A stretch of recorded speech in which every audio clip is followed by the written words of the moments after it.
ખુશાલચંદ મજામાં? હા બસ. અરે ભાઈ અત્યારે હાંજે બેહી શકીએ જ આપણે, બાકી આખા દીમાં હવે કેવો તાપ હોય છે. બહુ ભાઈ બહુ તડકો ગરમી બહુ. અરે ભાઈ મન તો એ ચિંતા થાય કે આ ખેતરમાં જે પાક છે એનું શું થાય ગામમાં આ વખતે. એમાં વરસાદ થવાનું તો નામ જ નથી લેતો. ત્યારે હું અરે માસ્તર આમ ક્યાં હાલ્યા જાવ છો? માસ્તર અહીંયા આવો. અટાણે કઈ બાજુ જાઓ? તમને એક વાત કહું ને, ઈ સાચી કહું, ઈ સાંભળજો. અમે છે ને છેલ્લા 6 મહિનાથી ઈ બાજુ છે ને આમ અનુભવી રહ્યા છીએ અવારનવારના. એને જાતના અવાજો આવે છે પણ કોઈ ત્યાં દેખાતું નથી. હા માસ્તર આ નાતુ પટેલ સાચું કહે છે. આખા ગામને આ વાતની ખબર છે. તમે ભણેલ ગણેલ ભલે રહ્યા પણ અમુક બાબતોમાં ભણતર કામ ન કરે. અમુક બાબતો ઉપરવાળાએ એના હાથમાં રાખી છે, એમાં આપણી બુદ્ધિ કામ ન કરે. નવા એવા છે. હા, અને માસ્તરની પકડ છે ને દરેક વિષય પર છે, અને એમની ભણાવવાની રીત છે ને એને તો કોઈ પૂગે એમ નથી. હા, એ છોકરાઓના મા બાપ બહુ રાજી છે હો. અને ચોપડિયું તો જે વેચાય છે હમણાં ગામમાં, વાત ન પૂછો તમે. નાતુ પટેલ, મેં સાંભળ્યું છે કે તમે માસ્તરને રહેવા માટે ગામમાં ઘર આપ્યું છે.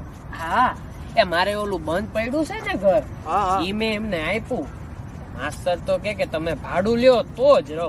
છે તો સમાની જીવડો. મેં કીધું સાહેબ તમારી પાસેથી હું ભાડું લઉં, પણ પછી એમણે શરત મૂકી કે જો હું ભાડું લઈશ ને તો જ ઈ અહીં રહેશે. હવે તો માસ્તર નું આખું પરિવાર અહીં આવી ગયું છે રહેવા માટે. હા, પરિવાર સાથે રહેશે અહીં. અરે માસ્તર, ઈ બાજુ કિલ્લામાં દેરી આગળ નો જાવ માતાજીની. ઈ મહાકાળી માતાજીની દેરી છે ને ત્યાં અવાજો બહુ આવે છે, કોઈ દેખાતું નથી. અને આ ટાઈમે તો ચકલું નથી ફરતું ઈ બાજુ. ને સમજાવો. માસ્તર નહીં માને.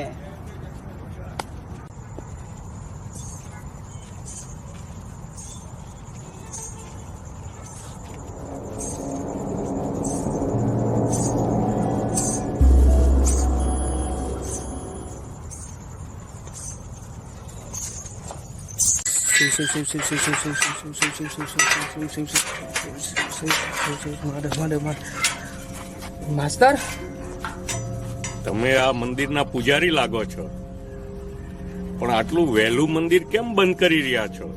માસ્તર હું તો કઉ છું તમે પણ અહીંથી જતા રહ્યો.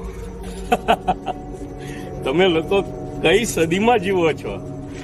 બીજું બધું તો ઠીક, પણ મંદિરમાં ભૂત પ્રેત, અને એ પાછું મહાકાળી માતાના મંદિરમાં. તમારી વાત વિચારવા જેવી છે માસ્તર, પણ અમારા કાને સાંભળ્યું છે એ ખોટું.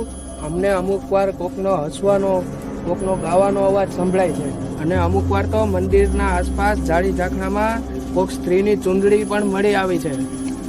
હું એ વાતનો તાક પામીને જ રહીશ. હું આજે રાતે જ એ મંદિરમાં જઈશ.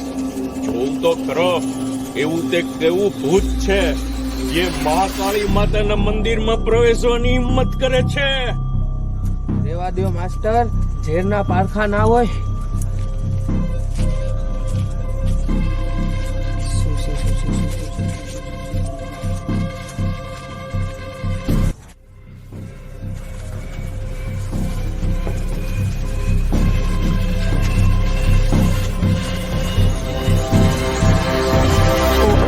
માસ્ટર, મંદિરમાં પ્રવેશ્યો છે તો તારી ખેર નથી. હજી કહું છું માસ્ટર, પાછો વળી જજે. પાછું વળવું હોત તો ક્યારનોય પાછો વળી ગયો હોત, પણ આજે તો એ ભૂત કેવું લાગે છે એ જોઈને જ પાછો વળીશ. તું જે હોય તે બહાર આવ, નહીતર આખું ગામ ભેગું કરું છું.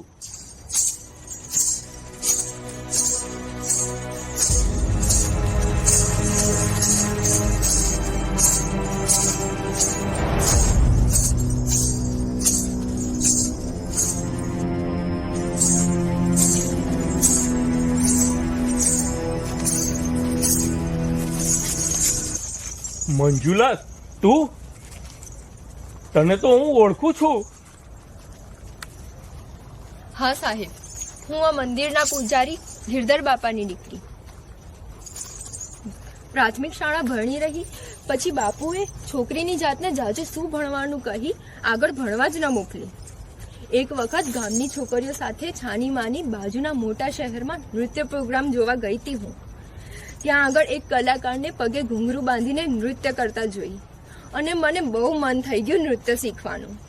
પણ બાપુ કોઈ કાળ એ શીખવા નહીં દે એ હું જાણતી હતી. એટલા માટે જ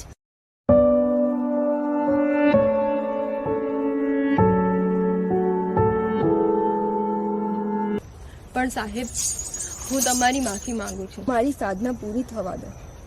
ગામમાં આ વાત ન કરતા. મારે મોટો કલાકાર બનવું છે. હું તમારો આભાર ક્યારેય નહીં ભૂલું.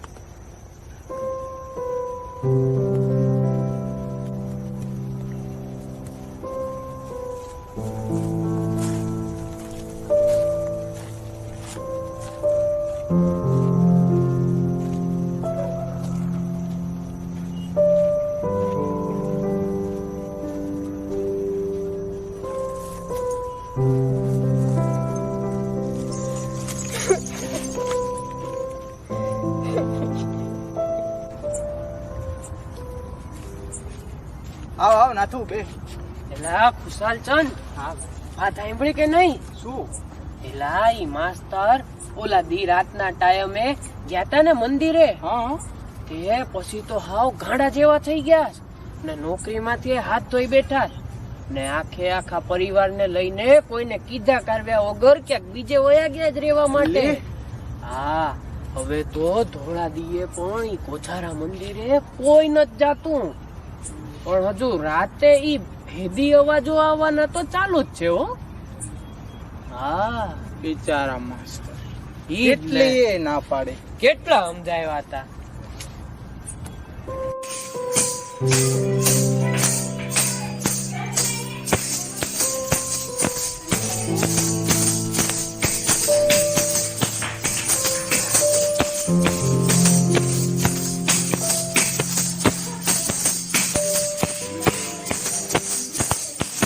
તો પ્રેક્ષક મિત્રો, આજે આપણે સૌ જેમનું નૃત્ય માણવા અહીં ઉપસ્થિત થયા છીએ અને જેમનું નૃત્ય આપણને કોઈ બીજી જ દુનિયામાં લઈ જાય છે, તે ખ્યાતનામ નૃત્યાંગનાનું સ્વાગત તાળીઓના ગડગડાટથી કરીશું.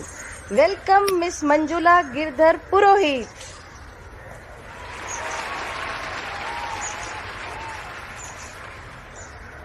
આજે હું આપ સૌની સમક્ષ મારા ગુરુને બોલાવવા માંગીશ, જેમના થકી હું આ મંચ સુધી પહોંચી શકી છું.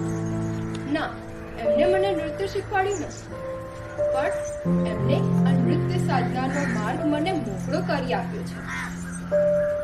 એક શિક્ષક કેટલી હદ સુધી લીડર અને સમજદાર હોય છે તેમનું જીવતું જાગતું ઉદાહરણ છે શ્રી અમૃત પ્રસાદ ઠાકર.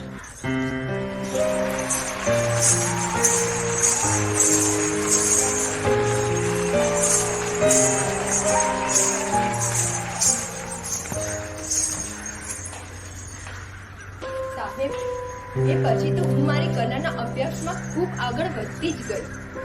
મારી પ્રગતિ જોઈને બાપુએ પણ મને પરાણે તો પરાણે પણ બીજી વાત શીખવાની છૂટ આપી જ દીધી. પણ આ બધું જ તમારી બલિદાનના આભારી છે સાહેબ. હું તમને ઘણા વર્ષો સુધી શોધતી રહી. આજે મને તમે મળ્યા છો. મારા કારણે તમે કેટલી જ આર્થિક, સામાજિક અને શારીરિક તકલીફો ભોગવી છે. પણ હવે હું આ નહીં થવા દઉં સાહેબ. હવે હું આ નહીં થવા દઉં.